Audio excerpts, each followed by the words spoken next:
So good to see you again, Professor Dan and producer Andrew, back on the bus going through Turkey. Last time you voted for the next show to be in Assos. Pretty good choice. Oh, great choice. Beautiful views, amazing Greek city-state, so well preserved. And we're Zags, and we even got the spiritual component. That's right. St. Paul actually went through Assos, and so in this show, you're going to get the expertise of Father Steve Cooter. So here we go with the next show, the Turkish Zag Travel Show.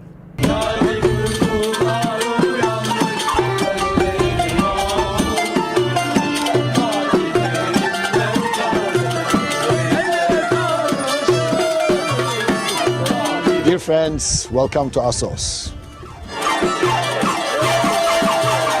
Present-day Assos is known as Behramkale, and this is a cute, charming town with cobble street, interesting houses, local products such as olive oil, mountain thyme, oregano, handicrafts, and even many Turks come to this town for their holidays.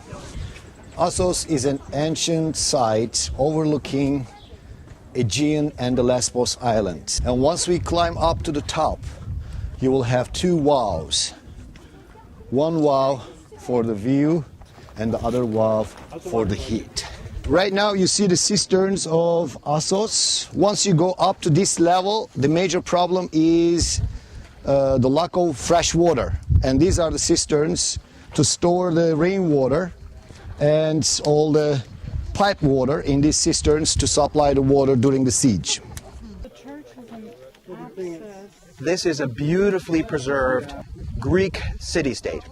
In the sense that most of the architecture we'll be looking at will date to the Greek Archaic period down through the Hellenistic period. They lived here during the Roman period, but they didn't do very much to change the city. So what we're looking at is about as good a model of a Greek polis as you can possibly find. Greeks are a community, and they like to worship together. And these temples were built to house the gods. These were the houses of the gods. They weren't where you went in to worship at all. This was a fairly conservative city, and they liked what they had.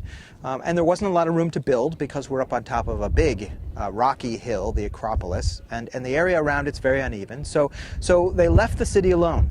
And what we end up with is a great opportunity for the students to see what it was like to walk around in and perhaps live in a Greek city-state. Paul visited this city at the end of his third missionary journey on the way back to Jerusalem. And I would like to share the deep historical heritage of this city with my guest. I do. I think about Paul, after his conversion, he has a new insight into things. He never ceases to be a Jew, really, and I'm sure that never even occurred to him. But he was going to the Gentiles and saw that Christianity was much more than just a sect of Judaism. The other side of Paul is he's born in Tarsus. He's taught by, it's a Greco-Roman city. He's a city boy. He knows Greek. He knows this world is moving into. I mean, central casting couldn't have come up with a better character. He was a hiker. He was a great walker. In his lifetime, after his conversion, we estimate that he went 10,000 miles. That's phenomenal.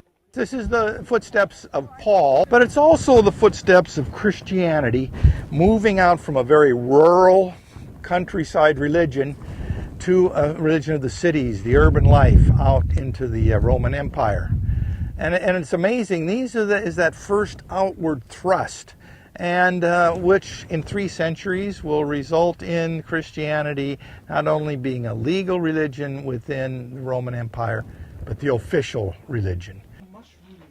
I hope that my guest perceived the lifestyle of the Hellenistic age, and they have got a sense that what was it like to be an ordinary person in the 3rd century BC, walking in this theater, walking in agora, or walking in gymnasium, and what they felt and how they lived.